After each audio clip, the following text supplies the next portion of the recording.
Bueno, quisiera continuar esta mañana la serie que hemos iniciado hace unas semanas.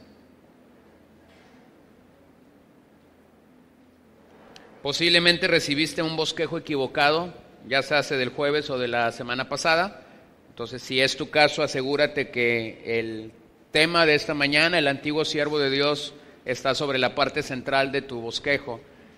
Y si tienes un bosquejo equivocado, levanta la mano y algún ujier te va a ayudar con el bosquejo correcto. Solo por aquellos que hayan recibido un bosquejo equivocado, ya sea del jueves o de la semana pasada.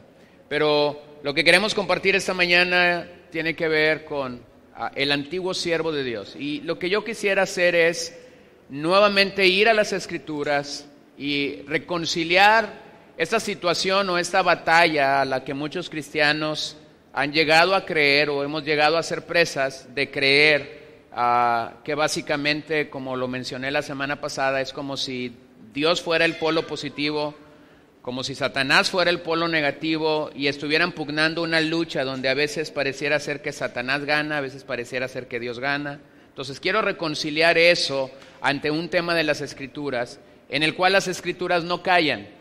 Y es el tema que tiene que ver con la soberanía de Dios sobre todas las cosas. Entonces vamos a seguir examinando esta mañana y he decidido tomar la vida de tres personajes que la Biblia nos presenta para revisar su testimonio en las Escrituras. Quiero ver la vida de Job, quiero ver la vida de Pedro, quiero revisar un poco la vida de Pablo y ver cómo en el caso de estos tres hombres Dios tuvo a bien en su soberanía permitir cierto trato del enemigo en el corazón de estos hombres.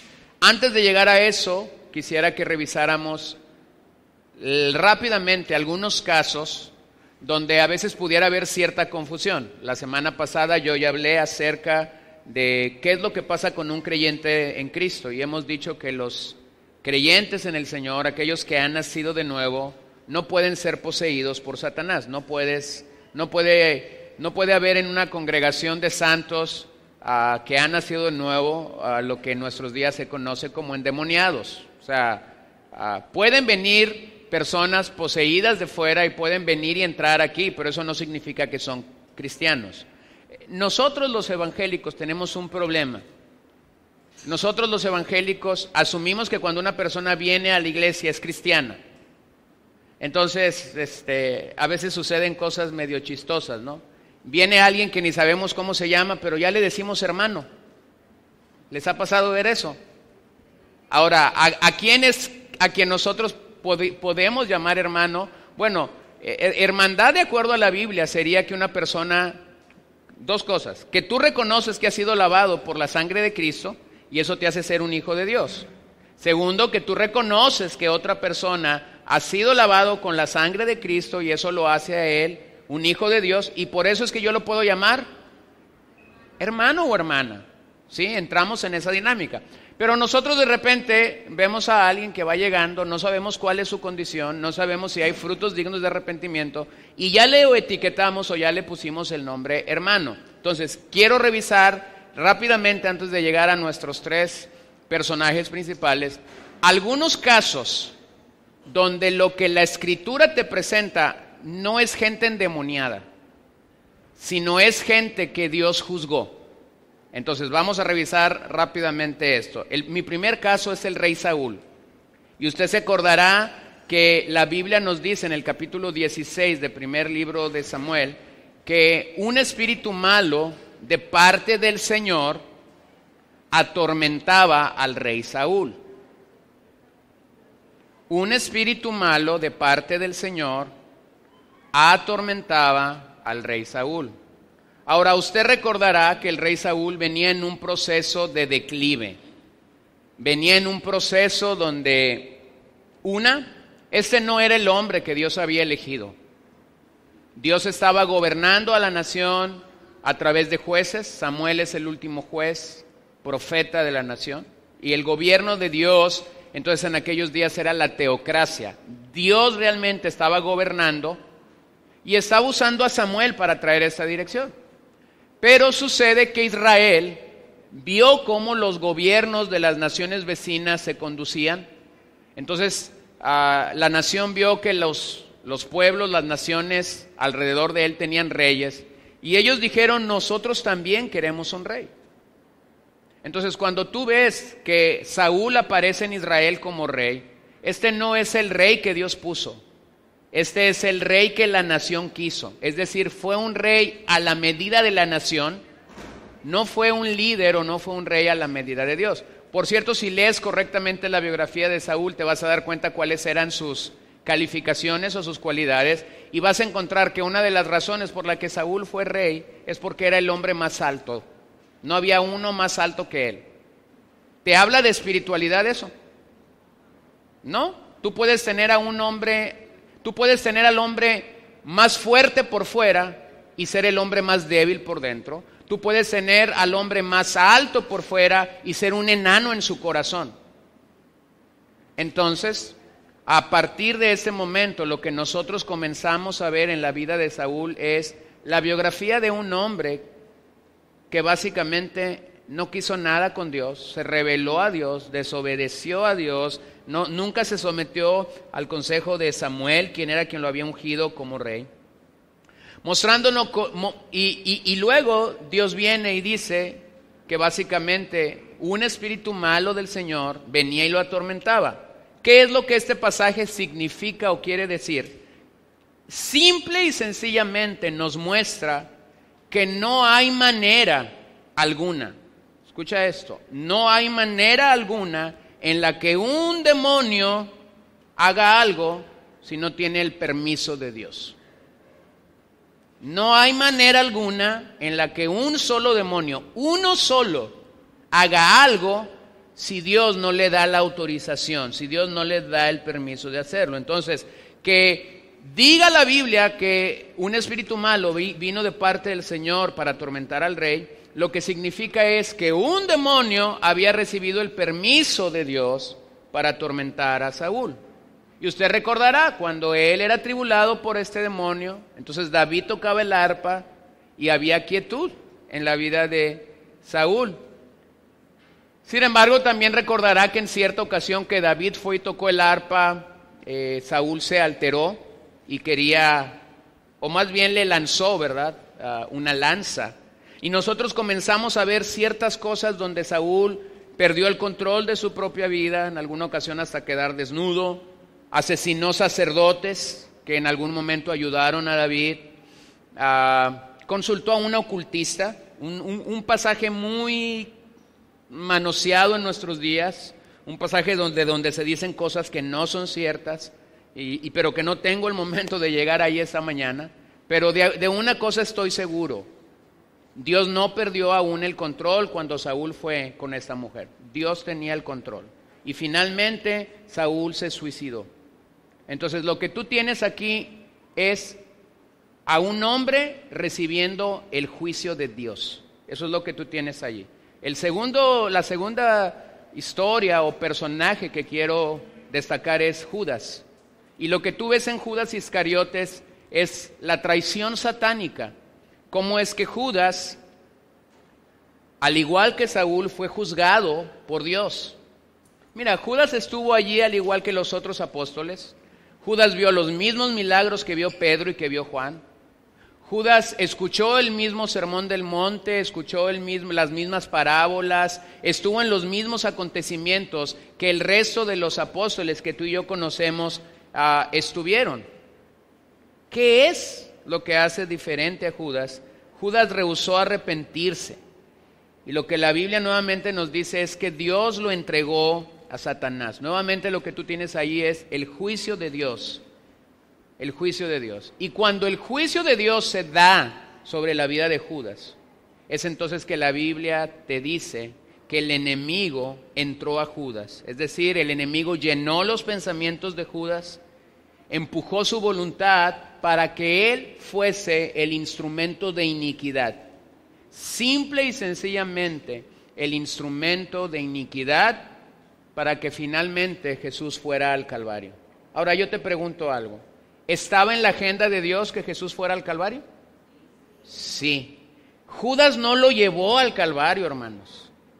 Los romanos no lo llevaron al Calvario. Pilatos no lo llevó al Calvario. Tan solo fueron instrumentos de un Dios poderoso y soberano para que la agenda de Dios se cumpliera en cierto momento de la vida y del ministerio de Jesús. Tercer caso que quiero revisar, y nuevamente Dios está juzgando, es el caso de 1 Corintios 5, donde se nos dice de aquel hombre que había cometido incesto en el propio interior de su hogar. Había cometido incesto, es disciplinado, y finalmente lo que Pablo está mandando a esta iglesia o está diciendo es que el miembro de la iglesia en Corintio fue entregado a Satanás. Y yo sé que esta expresión suena muy dura para nosotros. Si la iglesia es una gente de misericordia, si la iglesia es una gente de amor, ¿por qué es que tienen que entregar a este hombre a Satanás? Pero no olvide algo que Pablo le dijo a Timoteo: la iglesia también es columna y baluarte. ¿De qué? De la verdad. De la verdad. A veces la iglesia en nuestros días pone por delante el amor, la misericordia, pero de lo que Pablo le aseguró a Timoteo que la iglesia era columna, era de la verdad. Entonces lo que tú tienes aquí en la primera carta de Corintios, capítulo 5, es que Pablo está reconociendo que este hombre ha sido entregado a Satanás. ¿Cómo es que esto sucede en la iglesia? Bueno, este hombre había pecado, no se había arrepentido. Entendemos nosotros que quizás Pablo había llevado a cabo el proceso de disciplina del cual Mateo 18 nos habla y que ya toqué un poquito la semana pasada. Es decir, este hombre había sido confrontado personalmente, había sido confrontado con 2 o 3 testigos, se le había dicho a la congregación y el hombre no se había querido arrepentir, y entonces la congregación había llegado a entregarlo en las manos de Satanás. Esto era sacar al culpable de la comunión con los santos. Esto es, le habían quitado el compañerismo de los hermanos de la iglesia en Corintio. Y lo que Pablo simple y sencillamente está reconociendo con esto es que la disciplina era importante al interior de una iglesia. En nuestros días el tema de la disciplina en la iglesia es ajeno de muchos lugares. Cuando tú quieres llevar a un hermano o a un creyente a un proceso de disciplina porque lo requiere, lo más fácil que ese hermano hace es cambiarse de iglesia. Cuando esto sucede, nosotros somos muy claros para decir: tú te puedes cambiar a 20 o a 30 iglesias, pero mientras tú no resuelvas tu pecado, el pecado va contigo. Entonces, cuando no hay disciplina, una iglesia se contamina. Porque lo que el Señor ha enviado a nosotros para preservar limpio, una de los medios de gracia que el Señor nos ha dado para mantener limpio una iglesia es que el proceso de disciplina se lleve a cabo. Ahora, esa no es la única vez en la que Pablo habló de entregar a alguien a Satanás. Pablo nuevamente escribe a Timoteo y ahí aparece otra vez que Himeneo y Fileto fueron entregados a Satanás. Himeneo y Fileto, quienes fueron también entregados a Satanás. Y nuevamente lo que vemos aquí es juicio de Dios sobre estos hombres.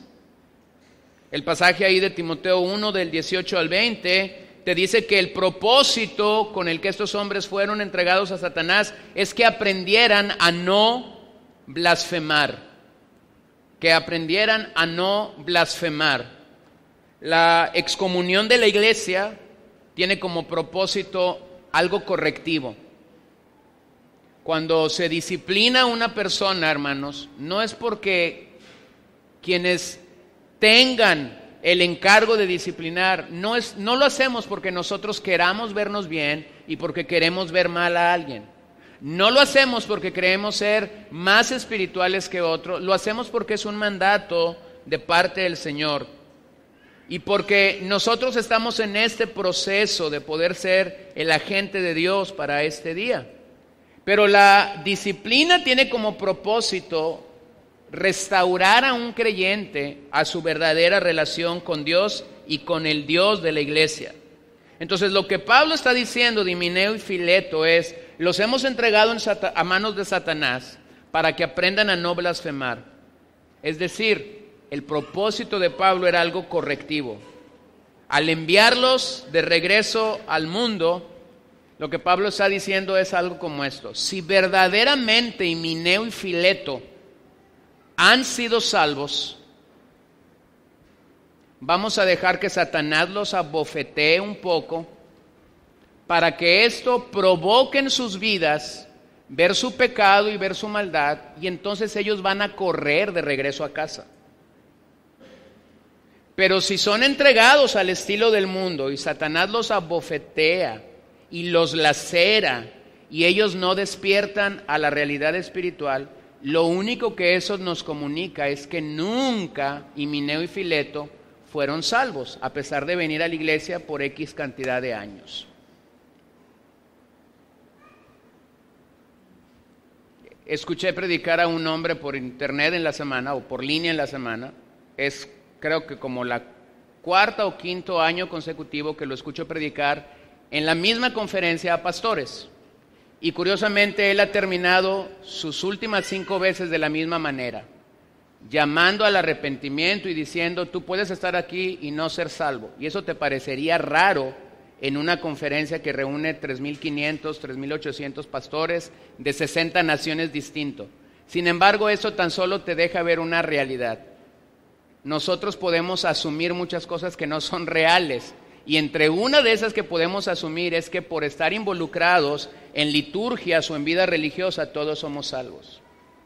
Así que no se mortifique cuando yo o cualquier otra persona que toma el lugar en este púlpito lo llama a usted a nacer de nuevo. No se mortifique, al contrario, eso es una manera en la que nos estamos o queremos asegurarnos que verdaderamente usted ha entendido el Evangelio y el llamado del Evangelio, y esto da salud a la vida de una congregación y da salud a la vida de una persona. Entonces, cuando llegamos a este punto, mi pregunta es: ¿puede hacer algo el diablo fuera del control soberano de Dios? No, jamás. Satanás es un ser creado, es un ángel, está limitado a la tarea de ser un mensajero de Dios. En otras palabras, su poder es derivado. Es decir, Satanás no tiene poder autogenerado, no tiene aceidad para actuar. Recibe el poder de 2 fuentes: o porque Dios se lo da en ciertas ocasiones, como voy a verificarlo en los 3 casos que ya mencioné. Dios le dio autorización, Dios le dio permiso en cuanto al caso de Job, en cuanto al caso de Pedro y en cuanto al caso de Pablo. Entonces recibe poder de parte de Dios, o nosotros mismos permitimos, cuando somos tentados y cedemos a la tentación, que Él ejerza cierto dominio sobre nuestras vidas. Aún esto, escúchalo bien, pareciera ser distinto a lo que te estoy diciendo, pero aún esto no se escapa del poder y de la autoridad de Dios. Entonces déjame explicar un poco más esto. Satanás es el siervo antiguo de Dios,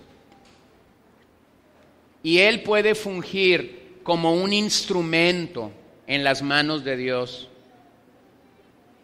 Y cuando Dios llega a permitir esto, hermanos, no es porque está enojado con nosotros. Cuando Dios llega a permitir que Satanás lacere, afecte, ofenda nuestras vidas, no es porque está enojado, es porque Él tiene un propósito glorioso que posiblemente nosotros no entendemos de momento.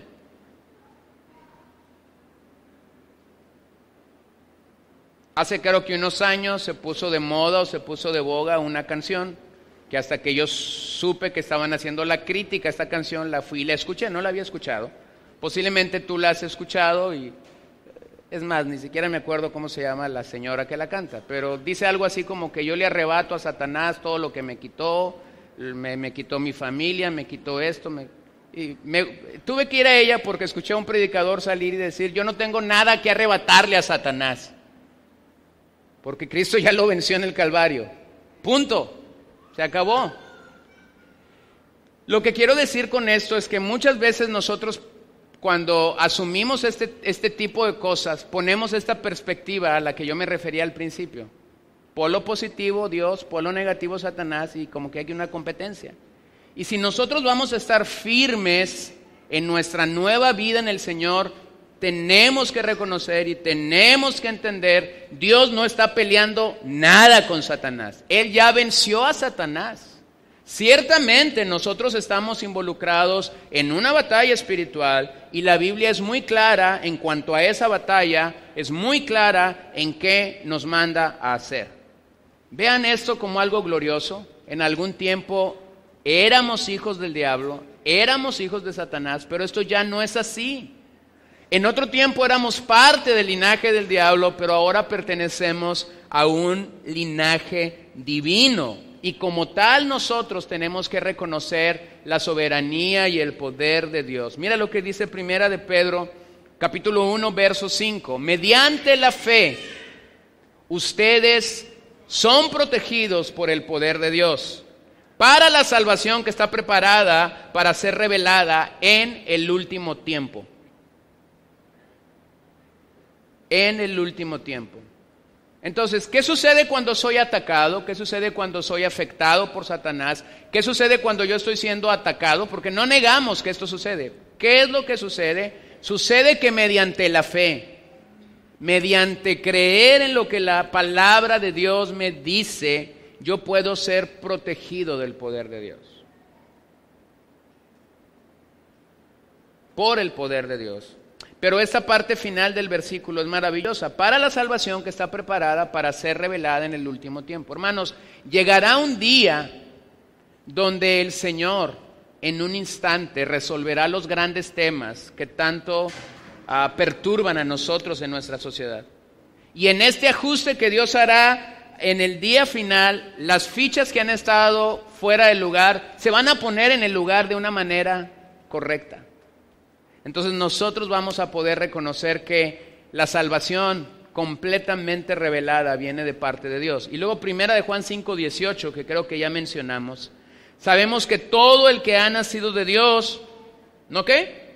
No peca, sino que aquel que nació de Dios lo guarda y el maligno no lo toca.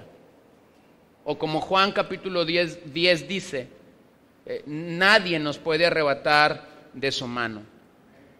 Mira lo que Calvino decía acerca de este tema. Satanás está limitado por las órdenes de Dios, que está obligado a prestarle servicio. Aún el diablo puede a veces actuar como un doctor para nosotros. ¿Pudieras imaginarte eso? Vamos a un doctor cuando necesitamos un tratamiento, la cura de algo, pero tú dices, ¿en qué estaba pensando Juan Calvino en los días de la Reforma cuando dijo esto? Estaba pensando simple y llanamente en algo: Dios es soberano. Y aún el diablo pudiera actuar para nosotros en ciertos momentos como un médico, como un doctor. Erwin Lutzer, en un libro muy reconocido que escribió, que se llama La serpiente del paraíso, dijo: el diablo es tan siervo de Dios hoy como antes de su caída. No podemos olvidar lo que Lutero dijo en la Reforma: el diablo es el diablo de Dios. Satanás tiene distintos roles, dependiendo los propósitos y el consejo divino. El diablo está obligado a servir a Dios en este mundo y seguir los mandatos del Todopoderoso. Su poder solo puede ejercerse bajo las directrices divinas. Entonces, en esta batalla a la que nos referimos, aún muchos cristianos se preguntan, ¿quién domina el mundo? Y de esta forma ponen en juego o suben al ring la soberanía de Dios y el mal, llevando así a un criterio más o menos así. Y mientras estaba estudiando esto, recordé que hace algunos años estuve en un funeral. No a todos los funerales que voy me toca predicar. A veces me toca escuchar a alguien más que está ahí predicando. Y esa vez era el caso. Me tocó escuchar a quien en ese momento era pastor de esta persona que había muerto en un lamentable hecho.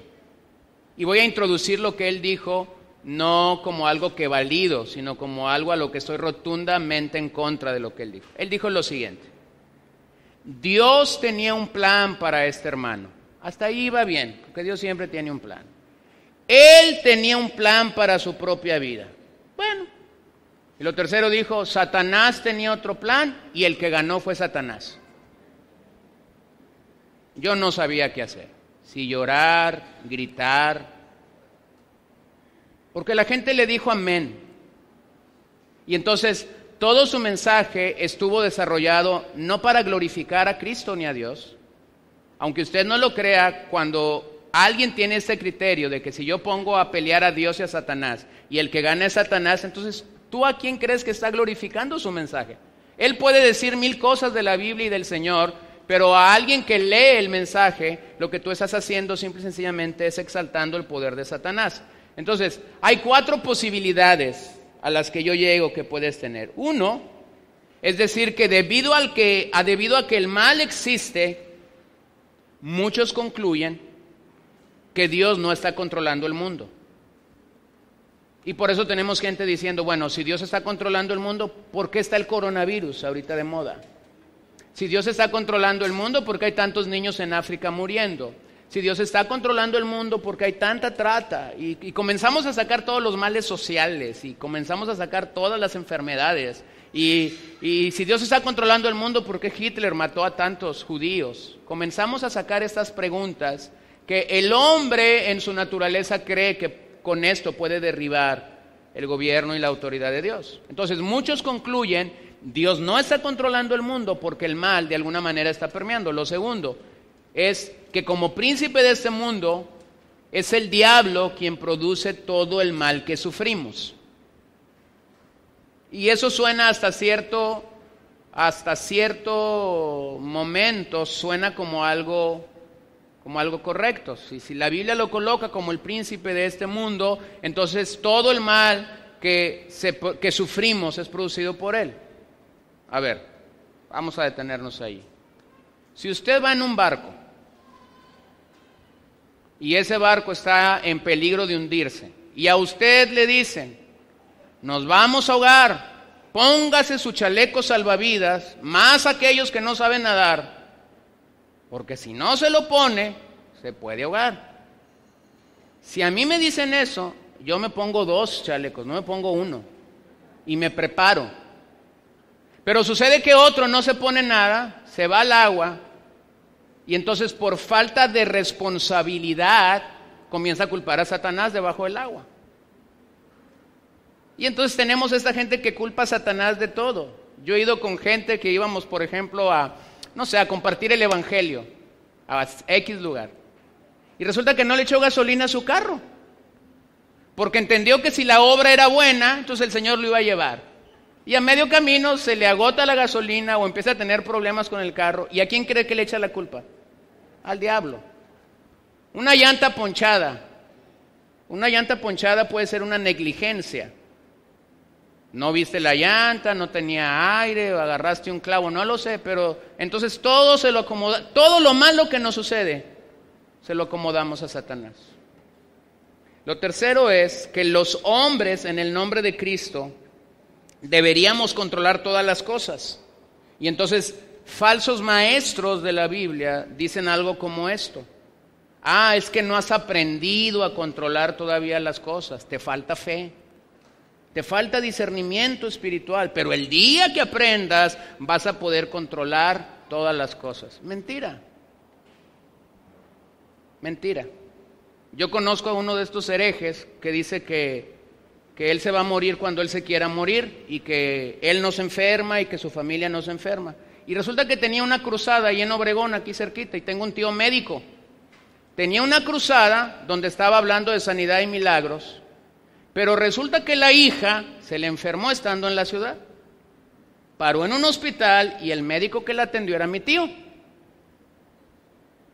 Entonces imagínate, tiene a la hija enferma, una noche antes ha dicho que él y su familia no se enferman porque tienen la protección divina, se van y se cenan no sé qué, y toda la noche esta muchacha estuvo con problemas estomacales, lo cual lo hizo parar en el hospital. Entonces le dice a mi tío algo así como esto: te voy a agradecer que nadie sepa en la ciudad que mi hija está hospitalizada, porque esta noche voy a regresar al estadio a predicar sanidad y milagros. Esto es una blasfemia delante de Dios. Decir que nosotros tenemos todo el poder de Dios para hacer todo lo que nosotros queramos y que en cierto momento las cosas no funcionan y que alguien te diga es que te falta fe, es que necesitas aprender más para controlar ciertas y cuales situaciones, no es la manera correcta de atender el tema de la soberanía de Dios. Y finalmente, la responsabilidad del gobierno del mundo, dicen algunos, está compartida. En ciertas cosas gobierna Satanás, en ciertas cosas gobierna Dios y en ciertas cosas gobierna el mundo. Estas conclusiones erróneas, las 4 son erróneas, ninguna es verdadera ni es bíblica, han llevado a muchas personas a actuar como soberanos. O sea, si yo creo que yo puedo controlar, nomás me falta un poco más de fe. Si yo creo que yo puedo controlar, pero también Satanás controla y también Dios controla, tengo un mal entendimiento de lo que la Biblia dice de la soberanía de Dios. Y por eso es que nuestra sociedad evangélica permea tanto y es tan famoso, lo que ya mencioné la semana pasada, atar y desatar, los famosos decretos. Es más, hermanos, de repente hay gente que dice, no, es que lo que tú necesitas es que te hagan un amarre. Y aún entre los evangélicos hay algunos que creen que eso funciona con nosotros. ¿No? Cuando tú ves al Dios soberano de la Biblia, no nos manda ni a decretar, ni a atar, ni a desatar, ni a hacer ningún tipo de amarre o como guste llamarlo. Lo que nosotros necesitamos hacer es atribuirle a Dios toda la gloria por su soberanía y su providencia. Aún aquellos que se proponen destronar al diablo y detener las odiosas obras del mundo han encontrado tanto eco entre los evangélicos. Mira lo que dice Isaías 45.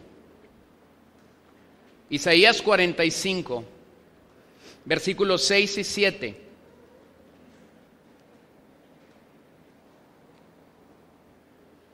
Para que sepa que desde el nacimiento del sol hasta donde se pone, no hay ninguno fuera de mí. Y yo soy el Señor y no hay, ¿quién? Otro. Yo soy el que forma la luz y crea las tinieblas, el que causa bienestar y crea ¿qué? Y crea calamidades. Yo, el Señor, es el que hace todo esto. ¿Dónde quedó Satanás? Aquí no está Satanás. Aquí está un Dios todopoderoso.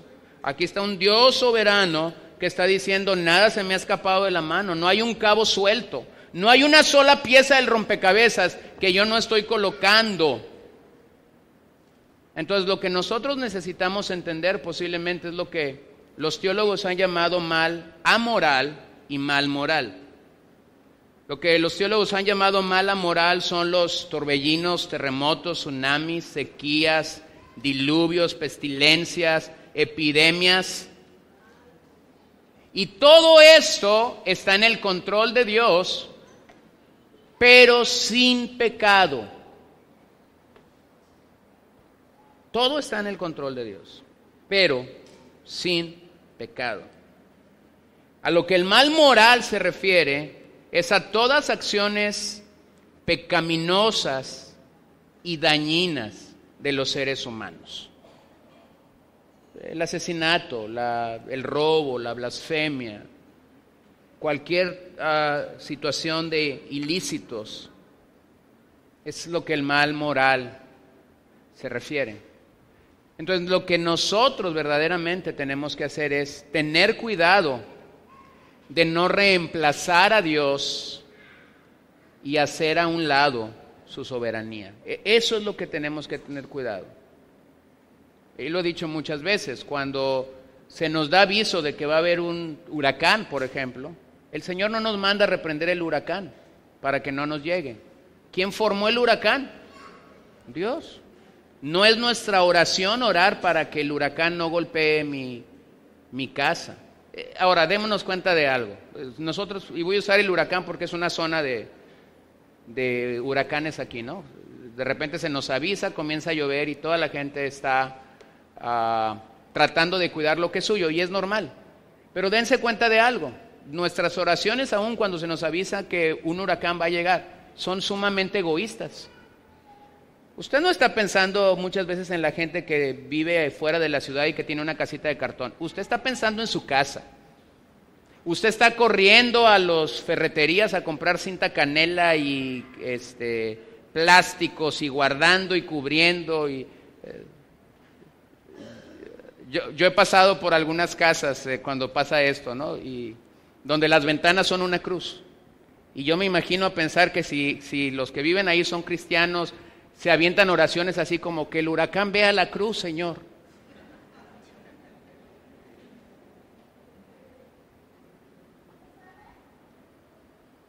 Y lamentablemente muchas veces nuestra oración es que no llegue. Y si Dios quiere que llegue, ¿tú crees que nuestra oración le va a doblar la mano al Señor? ¿Tú crees que nuestra oración va a ser como hacerle manita de coche al Señor, como decimos? No, ese no es el propósito. Entonces nosotros en esos momentos tendríamos que examinar mucho el tipo de oración que nosotros hacemos. Y yo sé que se acomodan muchos pasajes, pero es que la mar y los vientos obedecieron a Jesús, sí, a Jesús, no a ti. Y si quieres que te obedezcan, vete allá al Mavir y dile lo que le quieras decir, a ver si te hace caso. O sea, sacamos pasajes de contexto para acomodar todo en nuestros pensamientos egoístas, en nuestras motivaciones egoístas, pero cuidemos de no reemplazar a Dios y hacer a un lado su soberanía. Joel Vicky ha dicho que la victoria en Cristo viene a través de la rendición del yo. Cristo reúne a aquellos que Satanás acosa.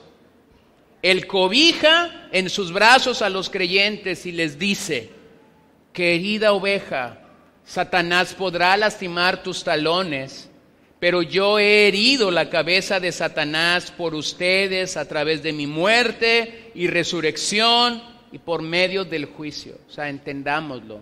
Él intentará hacer 1001 cosas contra nosotros, pero estamos seguros en el Señor. Esta es la convicción, esta es la firmeza que ha sostenido a tantos creyentes que nos han antecedido en la fe cristiana. Hombres y mujeres que fueron lacerados, que pasaron por pruebas y luchas, y que en medio de esas pruebas y en medio de esas luchas no se doblaron ante las maquinaciones de Satanás, porque sabían que posiblemente este siervo antiguo de Dios tan solo estaba siendo un instrumento para el bien de ellos. Cuidado de no ofender al Señor, elevando a Satanás a su nivel, hablando de Él como si tuviera un poder similar al de Dios. Dios no comparte su gloria ni con Satanás ni con ser humano alguno. Entonces la doctrina de la soberanía de Dios es afirmada en todas las Escrituras. Pablo habla de ella en Efesios capítulo 1, verso 11, cuando dice: también en Él hemos obtenido herencia, habiendo sido predestinados según el propósito de aquel que obra todas las cosas conforme al consejo de su voluntad. Conforme al consejo de su voluntad. Consideremos cómo Dios pudiera permitir que Satanás aflija a sus santos de forma externa. Mira lo que Pablo también mencionó ahí en Romanos 8:28. Y sabemos que para los que aman a Dios, todas las cosas cooperan para bien. Para los que son llamados conforme a su propósito.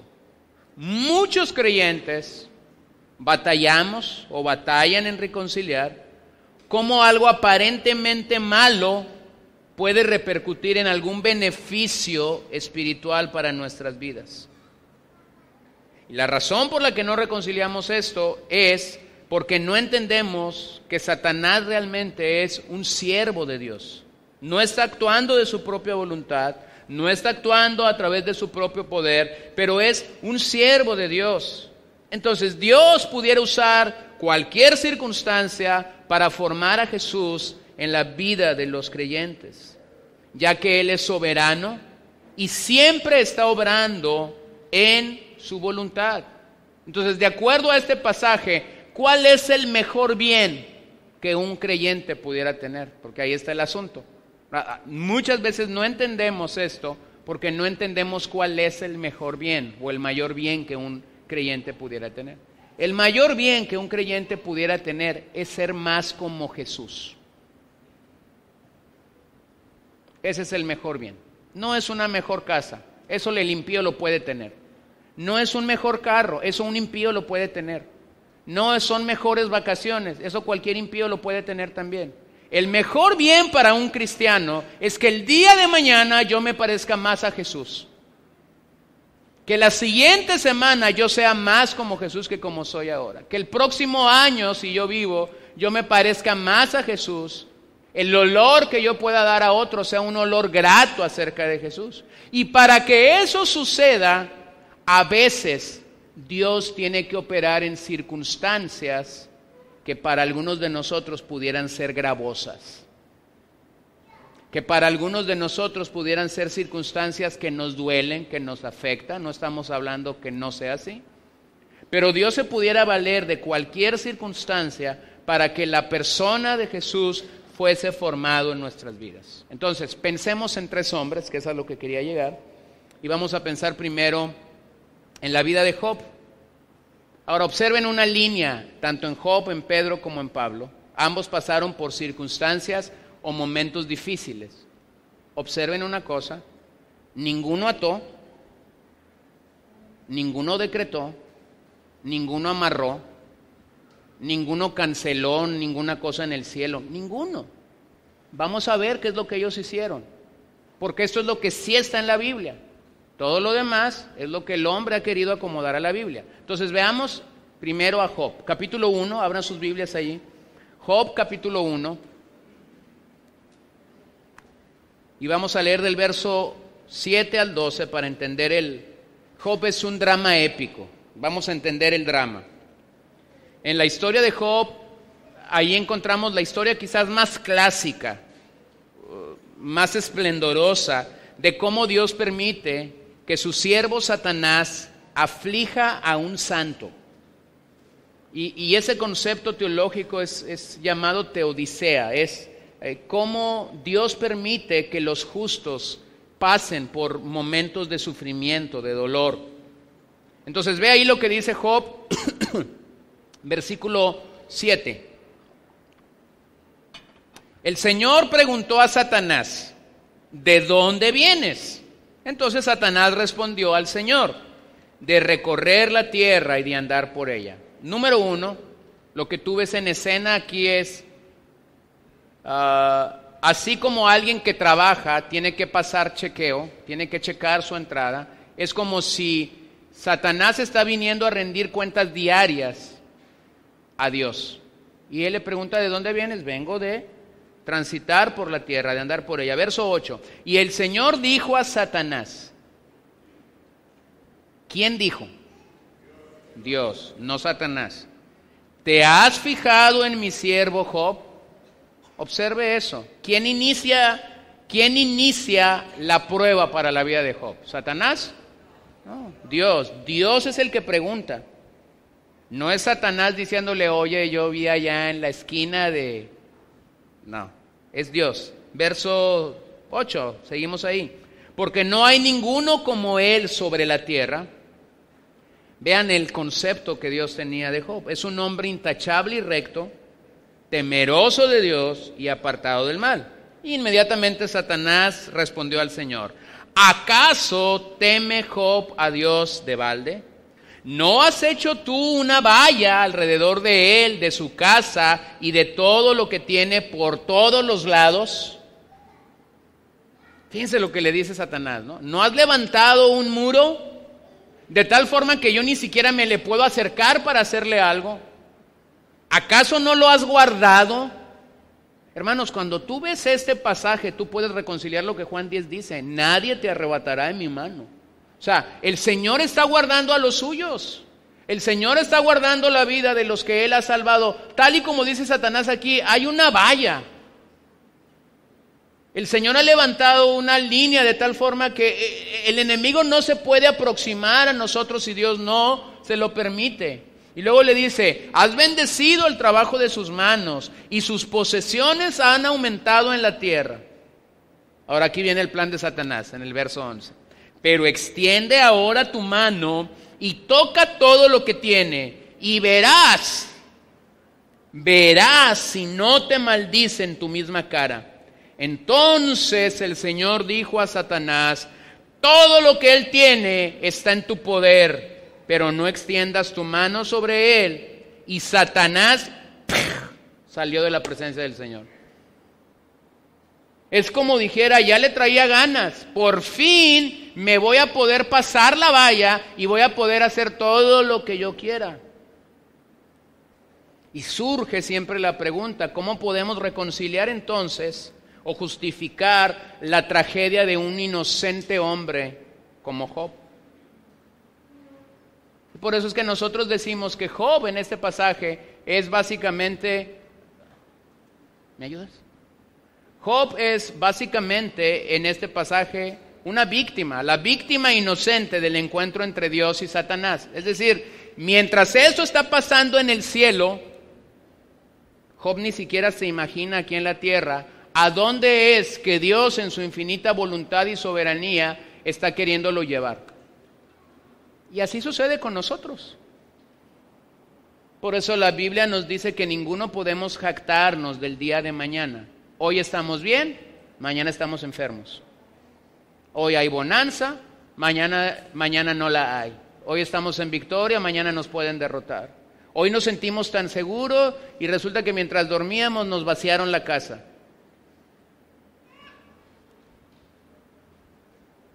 Esa es la realidad de la vida, pero el escenario y el plan de Dios para la vida de Job inicia allá en el cielo, sin que Job realmente supiera nada. Entonces es ahí cuando muchas veces nos preguntamos cómo un Dios justo puede permitir tales cosas. La acusación de Satanás fue que Job servía a Dios por razones egoístas, como protección y prosperidad. O sea, quítale lo que tienes, le dijo, y vas a darte cuenta si realmente te sirve. Quítale tu protección, quítale la valla, quítale su prosperidad, y entonces desafía a Dios para quitarle todo eso. El drama se desarrolla de una manera trágica en los próximos versículos. No tenemos tiempo de leerlo, pero lo que sucede inmediatamente es que los sabeos matan a todos sus siervos a filo de espada. Después un fuego inclemente se levanta y acaba con todas sus riquezas, las ovejas, el ganado y los camellos. Después un torbellino furioso viene y derriba la casa donde todos sus hijos juntos estaban, y los hijos mueren, y pareciera ser que la crueldad no tiene fin. Vemos cómo esto llega al oído de Job, el patriarca. Y cuando tú dices todo esto, lo primero que alguien que ignora la soberanía de Dios y que jamás ha leído el libro de Job, lo primero que piensa es, Job está listo para desmoronarse. Job está listo para responder como cualquier mortal en nuestros días lo haría. Pero observa lo que después Job 1:21 nos dice. Esta es la respuesta de Job. Esta es la respuesta de ese hombre temeroso de Dios, intachable, que honraba a Dios, a pesar de que Satanás le ha dicho, quítale la protección, quítale la prosperidad, y verás cómo responde. Aquí está la respuesta de Job. Y dijo, desnudo salí del vientre de mi madre y desnudo volveré allá. El Señor dio. ¿Quién dio? El Señor. Y el Señor quitó. ¿Quién quitó? El Señor. Bendito sea el nombre del Señor. ¿Dónde está Satanás en esta historia? ¿Te das cuenta cómo Job entendía lo que pasaba? Dios tiene el poder de dar, Dios tiene el poder de quitar.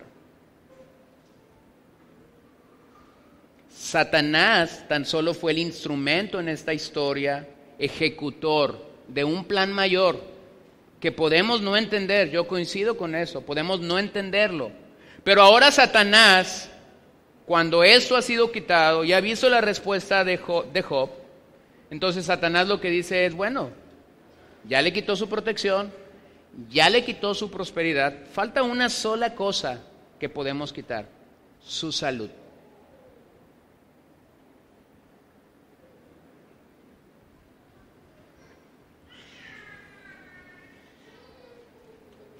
Entonces viene nuevamente a pedir permiso a Dios. La Biblia nos dice que Job recibe lepra. Lo vemos rascándose con un tiesto, buscando alivio en un nido de cenizas. Y de nuevo somos sorprendidos por la respuesta de Job en el capítulo 2, verso 10.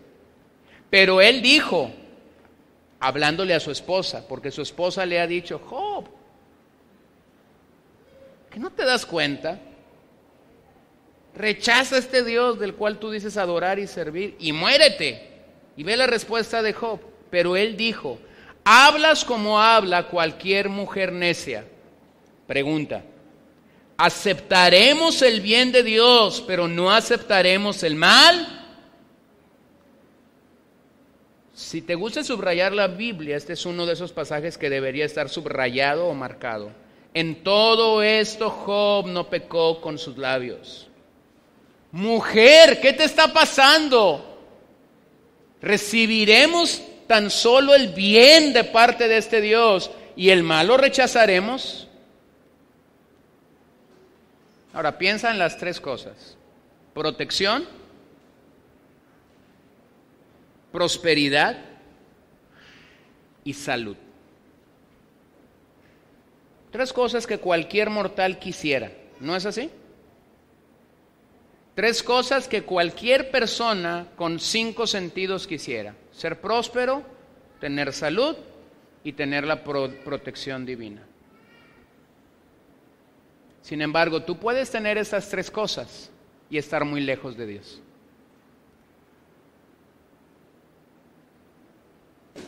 Es más, desde hace 3 o 4 décadas, el Evangelio de Jesucristo ha estado permeado por esta idea.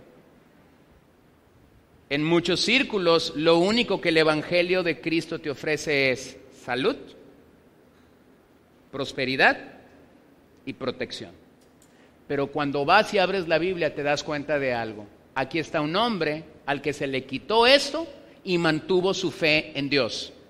Si hacemos el contraste en nuestros días, hay gente a la que le quitas media salud y ya se olvidó de Dios. Entonces, las aflicciones de Satanás a lo largo del libro, lo que tú te das cuenta es que beneficiaron en gran manera a Job.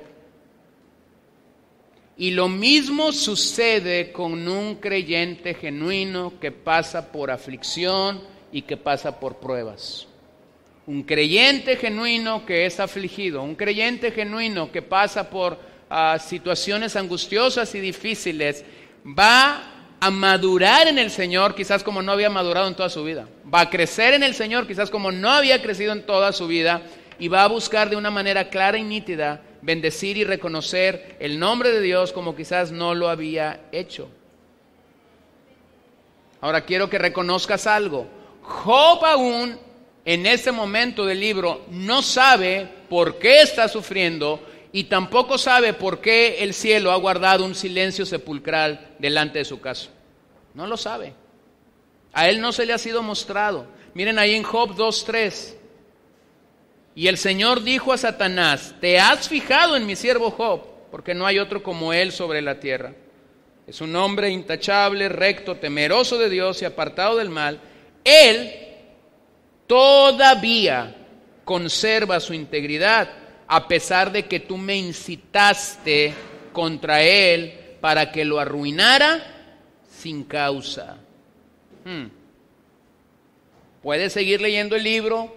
El libro se desarrolla alrededor de amigos de Job, que más que amigos en ciertos momentos parecen enemigos.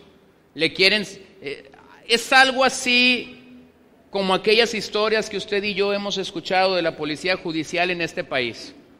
Lo que usted ve ahí después de esto es algo así como las técnicas del Tehuacán, con echando cheltepín y echárselos por la nariz, y los golpes dados a personas en partes donde no pudieran hacer moretes, todo esto que se dice de ciertas situaciones, ¿no? Lo que tú ves es que pareciera ser que los amigos de Job, lo que intentaron hacer en los próximos capítulos es decirle a Job: Job, tú estás así porque pecaste. Confiesa tu pecado para que el Señor te perdone. Así hay muchos cristianos en nuestros días. No es que pecaste, no pequé, no es que sí pecaste, porque si te hubieras mantenido bien no te hubiera pasado esto. Bueno, es que a veces no entendemos los propósitos de Dios. Entonces nosotros necesitamos reconocer la soberanía de Dios. Al final de la historia, en Job 42, vemos que Dios en su soberanía podía permitir lo que Él creía mejor para la vida de Job. Y puede permitir lo que Él crea mejor para tu vida y la tuya, para la tuya y la mía, porque en Dios no hay acción y no hay tiempo perdido. El sufrimiento en el caso de Job fue útil para edificar su alma, para mostrarle las imperfecciones de su corazón, para profundizar en su conocimiento de Dios. Y Job es doblemente bendecido al final de la historia. Lo que el libro de Job remata o nos dice es que su situación y su condición es doblemente bendecida al final de la historia de todo lo que él tenía. ¿Qué ves en el libro de Job al final? Satanás termina derrotado por completo y la fidelidad y la lealtad de un hombre indefenso que está siguiendo a su Dios.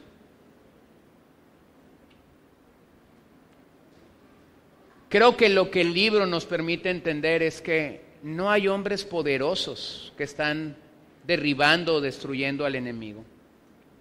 Somos frágiles, somos endebles, necesitamos su poder, necesitamos su gracia, pero cuando nosotros nos mantenemos leales y fieles al Señor, Él nos da todo esto. Al final no es que Job derribó, es que la gracia de Dios vino sobre Job para poder triunfar sobre todas estas acechanzas y el plan de Dios se cumplió en su vida. Ahora veamos el segundo caso que quiero revisar, el apóstol Pedro. Nosotros sabemos que este fue un hombre llamado por Dios, primero a ser discípulo, después a ser apóstol. Pero en el escenario del martirio y la crucifixión de nuestro Señor Jesucristo, el Señor Jesús se anticipa y le dice: Simón, Simón, mira que Satanás los ha reclamado a ustedes para zarandearlos como a trigo. Pero yo he rogado por ti para que tu fe no falle. Y tú, una vez que hayas regresado, fortalece a tus hermanos. Observa algo.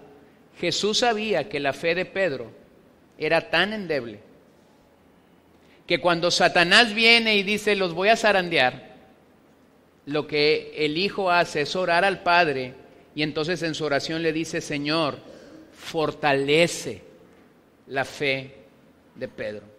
Hermanos, qué maravilloso es reconocer lo que el apóstol Juan nos dice al final de la capítulo 1 y al principio del capítulo 2 de la primera de Juan, cuando él nos dice: abogado tenemos para con el Padre a Jesucristo el justo.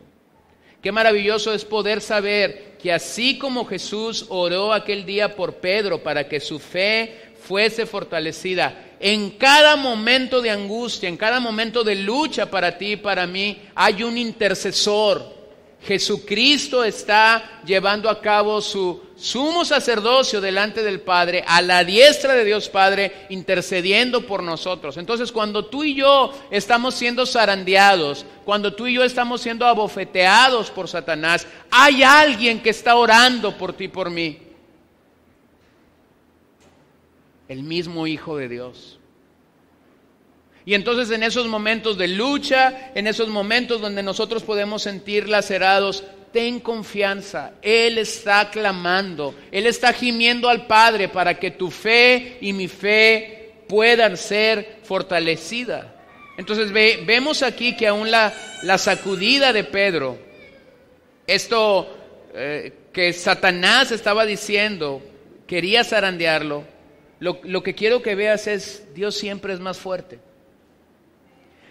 ¿Por qué Pedro? Lo puedes reconocer rápidamente cuando abres el libro de los Hechos. ¿Por qué es que Satanás quería zarandear a Pedro? Porque Pedro sería crucial en la historia de la iglesia. ¿Se acuerdan cuando estudiábamos el libro de los Hechos? Es el primer predicador el día de Pentecostés. Pedro, ¿por qué Pedro? No lo sé.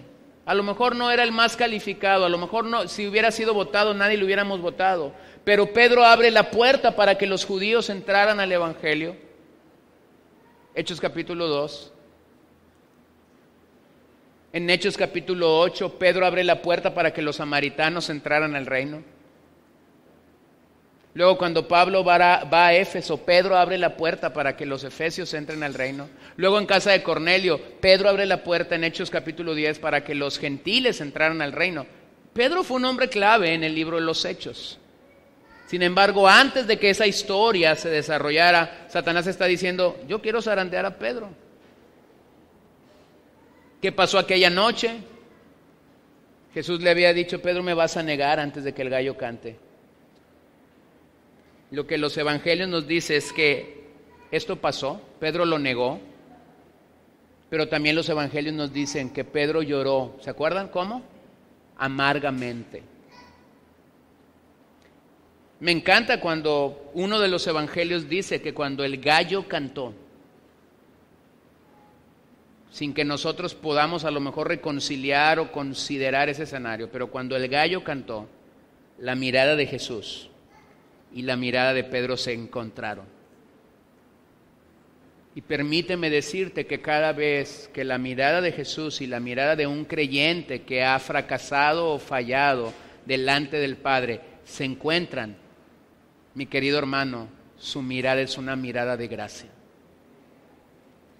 Su mirada es una mirada de restauración para ti y para mí, a pesar de lo que Satanás haya querido hacer. La mirada del maestro para la vida de Pedro en aquel día era una mirada restauradora.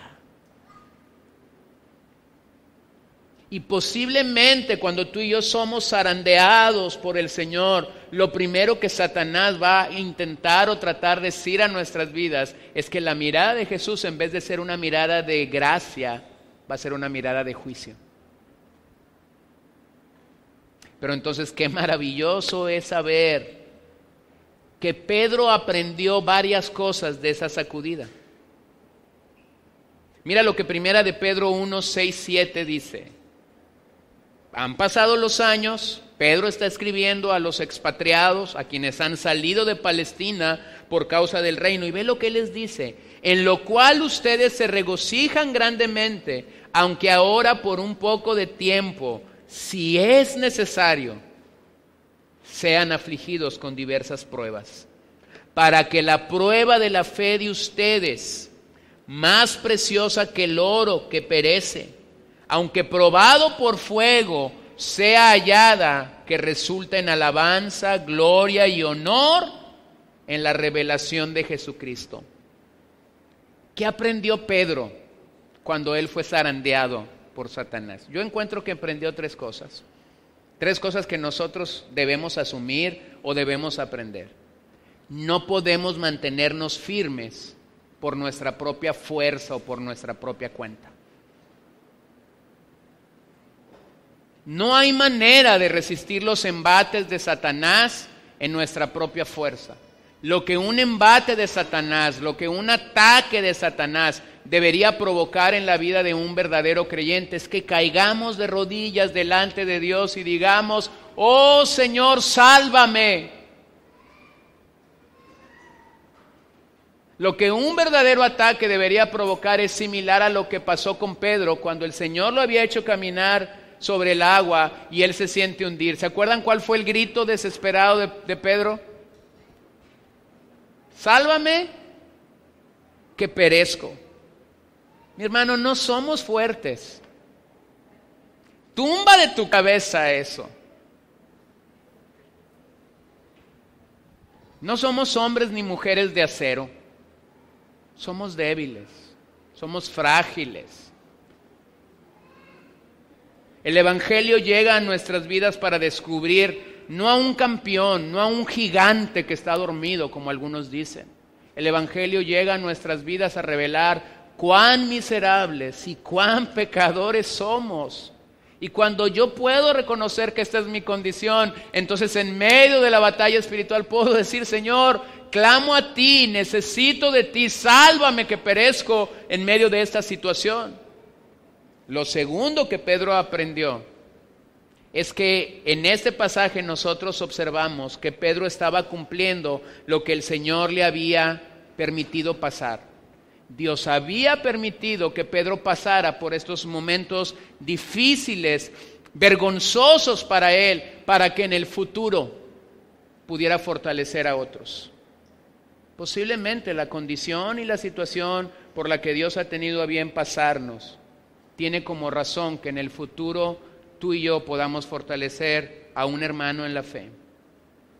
Y lo tercero que este pasaje nos dice es que Pedro reconoció el proceso de refinamiento. Así como la plata y el oro son pasadas por fuego para ser purificados, así es como la vida de un creyente tiene que pasar por fuego.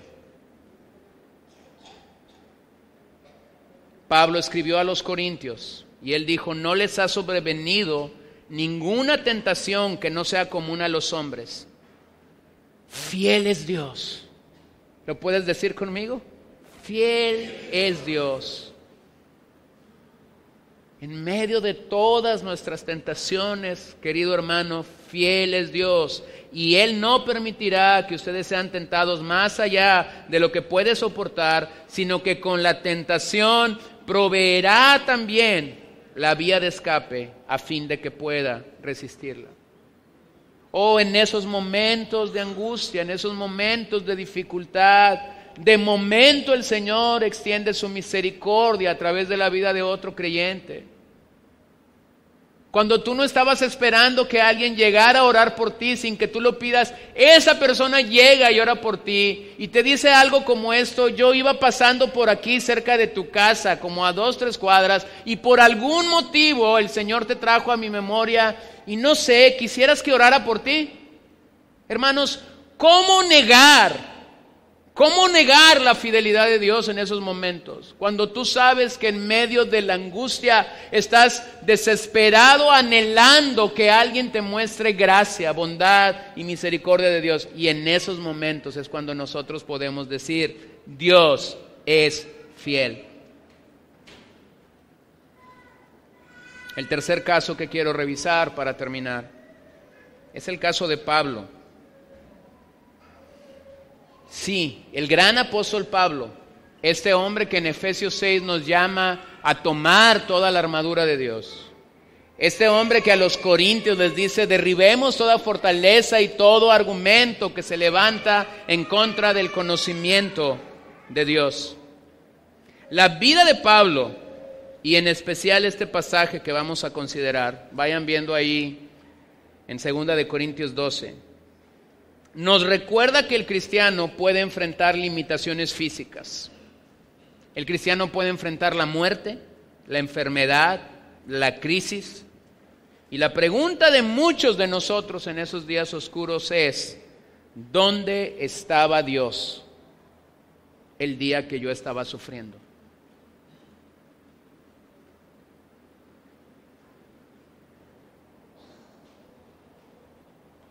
Cada vez que tu mente humana te lleve a pensar: ¿dónde estaba Dios el día que yo estaba sufriendo? Contéstale a tu corazón con otra pregunta: ¿dónde estaba yo cuando Él estaba muriendo por mí en el Calvario? Deja de ver tu sufrimiento como el mayor sufrimiento, hermano. Y ve que allí en la cruz el Señor llevó todo nuestro dolor. Bebió la copa de la ira de nuestro Dios. Llevó todos nuestros pecados y, de acuerdo a Colosenses capítulo 2, anuló el acta de los decretos que era contraria a nosotros. Entonces, lo que en realidad la vida de Pablo nos enseña es que un creyente debe alinear su mente a las Escrituras, no a sus sentimientos, no a lo que yo sienta. Nuestro corazón es engañoso más que todas las cosas. Nuestros sentimientos nos van a llevar al desaliento, a la depresión, al estrés, al desánimo continuo. No demos lugar a nuestros sentimientos. Alinea tu mente con la palabra de Dios. Mira, aquí hay un maravilloso pasaje escrito por Pablo, 2 de Corintios 12, versos 7 al 10. Y dada la extraordinaria grandeza de las revelaciones, por esta razón, para impedir que me enalteciera. Me fue dada una espina en la carne, como dicen normalmente las versiones, un aguijón en la carne, un mensajero de Satanás que me abofetee para que no me enaltezca. Acerca de esto 3 veces he, ¿qué? Rogado al Señor. No dice atado, no dice anulado, no dice cancelado, no dice decretado. El apóstol Pablo rogaba, oraba al Señor.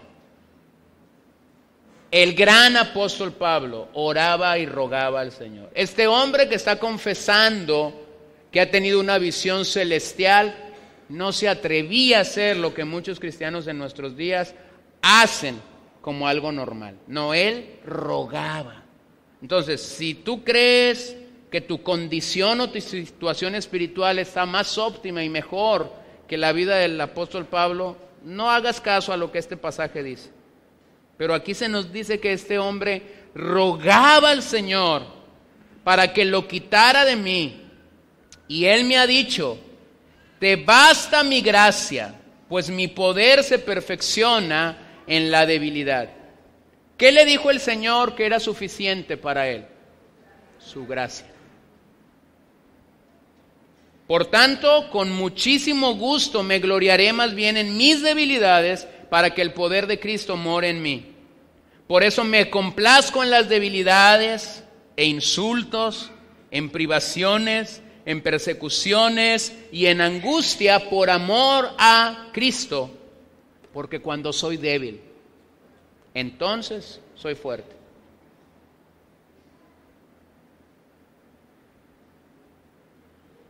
Yo pudiera cerrar mi Biblia porque este pasaje es como una espada de doble filo que penetra hasta lo más profundo de nuestro ser y nos destruye a todos. El día en el que vivimos no acepta debilidad. El día en el que vivimos quisiera poder. El día en el que vivimos es algo como esto. Señor, tu gracia es buena, pero lo que yo necesito ahorita es tu poder. El día en el que vivimos puede rechazar la gracia de Dios porque necesita la gloria y el poder de Dios. Pero Pablo está reconociendo que esta espina o este aguijón en la carne le fue dado con un propósito. El propósito es para que no me enalteciera. Para que no me enalteciera. Y 3 veces he pedido al Señor que lo quite de mí y la respuesta ha sido la misma. ¿Cuál es la respuesta? Tu gracia es suficiente. Al igual que nosotros podemos llegar a concluir, Señor, tu gracia es buena, pero ahorita yo necesito tu poder.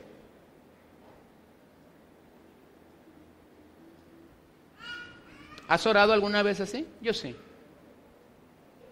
Yo sí he cometido el error de decirle al Señor, sé que tu gracia es buena, sé que tu gracia me fortalece, sé que tu gracia es suficiente y está bien para cantar un corito el domingo, pero ahorita yo necesito tu poder.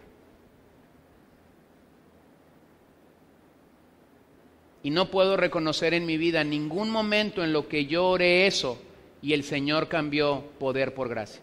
No tengo un milagro que contarte en el cual cuando yo le dije al Señor, no quiero tu gracia, necesito ahora tu poder, el Señor haya cambiado gracia por poder. ¿Lo pudiera hacer? Sí, lo pudiera hacer porque Él es soberano. Pero pareciera ser que en esos momentos de lucha y de angustia, lo que el Señor quiere hablar a tu vida es, hijo,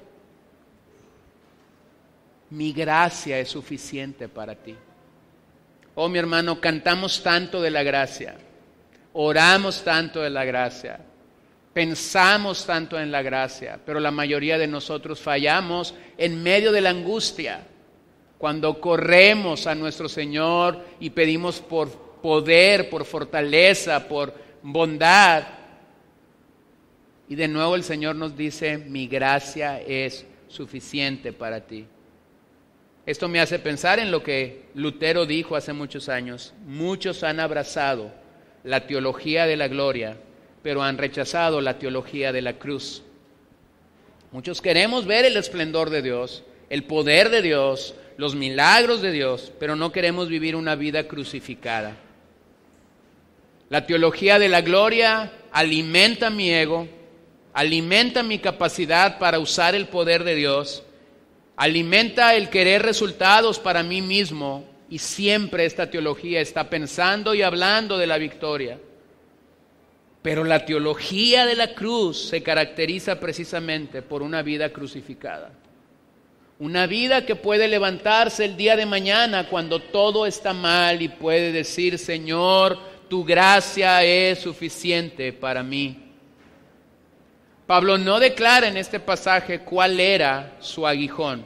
Algunos pronostican: estaba perdiendo la vista, estaba jorobado, tenía una malaria que había adquirido en uno de sus viajes. Pero algunos piensan, un círculo muy erudito del Nuevo Testamento piensa que realmente el aguijón eran ataques demoníacos que él tenía.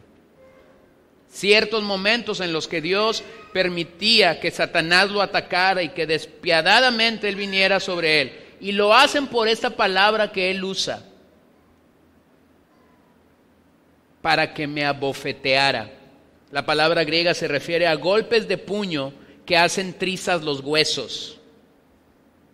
Y en ese momento en la vida de Pablo, cuando él oraba al Señor, él no veía el poder de Dios manifestado. Lo único que Dios le daba era su gracia. Esta espina realmente le estaba dando una paliza literalmente a Pablo. Entonces, nuestra debilidad es la condición para poder experimentar el poder de Dios. ¿Cómo es que tú y yo vamos a experimentar el poder de Dios si no somos débiles?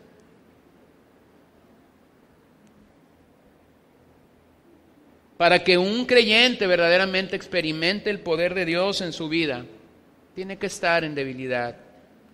La tendencia humana siempre es rechazar el sufrimiento sin darnos cuenta que quizás en esos días de sufrimiento, de angustia y de dolor, Dios quería enseñar algo profundo a nuestras almas. Las aflicciones que Pablo describe aquí y que él no eligió, como Job no eligió, como Pedro no eligió ser sacudido, como Pablo tampoco eligió ser sacudido, lo puedes ver en su vida. Él habla de debilidades, él habla de insultos, él habla de privaciones, él habla de persecuciones, él habla de angustias. Todas sin excepción estuvieron en el catálogo del ministerio paulino. ¿Para qué? Para que él no se enalteciera y el poder de Dios entonces fuese manifestado en su vida. Entonces, ¿qué aprendemos de este pasaje? ¿Cómo se perfecciona el poder de Dios en nuestras vidas? Número uno, se perfecciona cuando experimentamos su poder perfecto.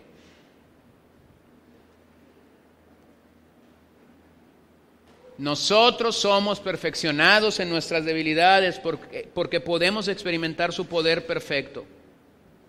Su poder no se puede ocultar. Este poder será manifestado en nuestra debilidad y nosotros seremos entonces perfeccionados.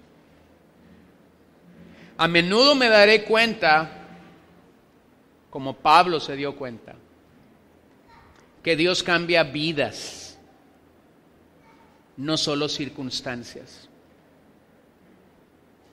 Hermanos, todos fracasamos en esto. Cuando una circunstancia es adversa para nosotros, la mayoría de nosotros oramos: cambia mi circunstancia. ¿Cierto? La mayoría de nosotros oramos eso: Señor, cambia mi circunstancia. Y cuando aprendes lo que Pablo aprendió, te das cuenta de algo: Dios está cambiando no circunstancias, Dios está cambiando vidas en medio de circunstancias. Dios nos está dando su gracia en medio de circunstancias difíciles para que nosotros entonces podamos ser perfeccionados y santificados en medio de nuestras debilidades. Lo segundo que Pablo aprendió y que tú y yo podemos aprender es que se perfecciona cuando nos damos cuenta que somos débiles. Es allí cuando somos débiles que Dios puede obrar. La Biblia no miente, la Biblia no calla ante este tema. Dios resiste a los soberbios, pero da mayor gracia a los humildes. A aquellos que pueden venir ante el trono de un Dios fuerte y maravilloso para decir: Dios, soy tan débil, me percato de esta debilidad, perfeccióname. Y la conclusión de Pablo es maravillosa, que todo esto es por causa y por amor a Cristo. Todo lo que podamos padecer es temporal, pero un día, como dije al principio, en un momento, en un abrir y cerrar de ojos, todas las fichas del tablero que parecieran estar en orden equivocado serán puestas en el lugar correcto.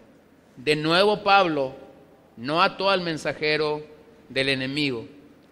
Pablo estuvo contento en sus aflicciones porque éstas estaban ayudándole a ser más y más como Cristo. Entonces, para terminar, Job, Pedro y Pablo reconocieron el plan soberano de Dios y no dieron mayor importancia a la gente de su sufrimiento. Sabían que el enemigo estaba presentando artimañas, maquinaciones, pero ellos lo castigaron con el látigo de la ignorancia. Simple y sencillamente ellos se dieron cuenta de algo: el Dios soberano al que servimos tiene control de todas las cosas, y lo mismo es para nosotros, hermanos. En medio de luchas, de vicisitudes, de calamidades, lo que nosotros tenemos que hacer es centrarnos en Dios. Hermanos, es tiempo de ser valientes. Es tiempo de ser valientes. No es tiempo de temer, no es tiempo de ir hacia atrás. Es tiempo de ser valientes. La razón de ser valientes es porque la simiente de Cristo no perecerá. A pesar de todos los embates y esfuerzos diabólicos, Dios nos librará. El vencedor no puede fallar. No lo olvides, no lo olvides. Nuestro adversario es un ángel caído, un mensajero caído, no un Dios caído. Es un mensajero caído, es un siervo de Dios, no un Dios. ¿Es poderoso? Sí, pero no es el todopoderoso y jamás lo será. Ha intentado serlo, pero jamás podrá arrebatar eso de la gloria y poder del todopoderoso Dios.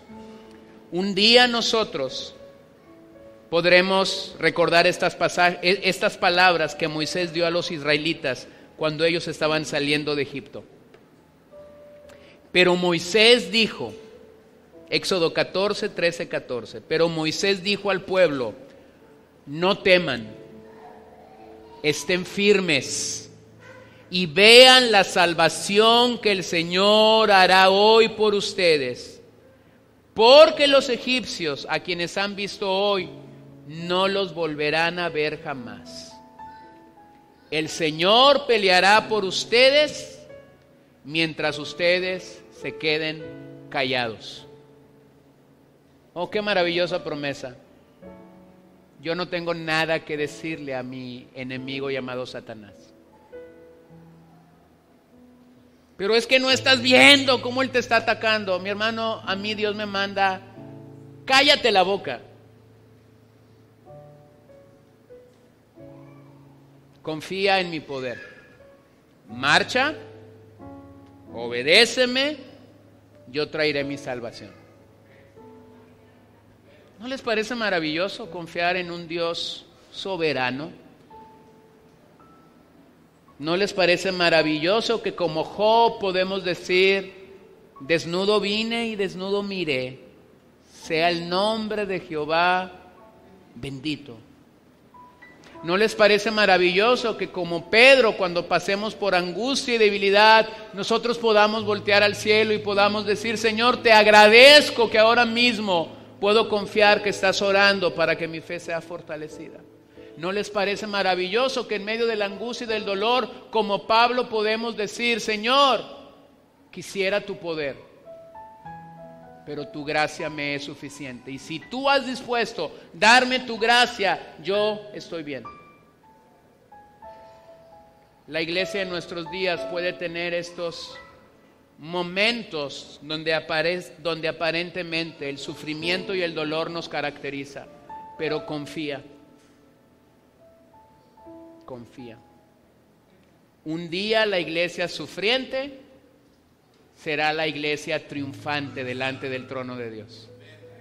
Y cuando eso suceda, lo que Apocalipsis nos dice, así como la cabeza que es Jesús aplastó al enemigo en el Calvario, en aquel día de manera maravillosa, Apocalipsis nos dice que Satanás estará bajo nuestros pies.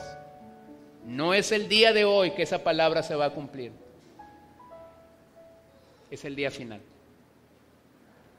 Y muchos en aquel día, como dice la Escritura, diremos, este era el que nos afligía.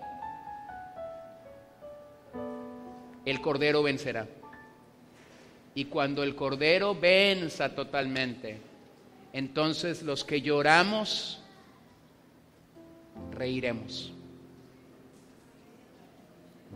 Y tristemente, los que rieron, llorarán. Señor, te damos gracias porque tú eres bueno.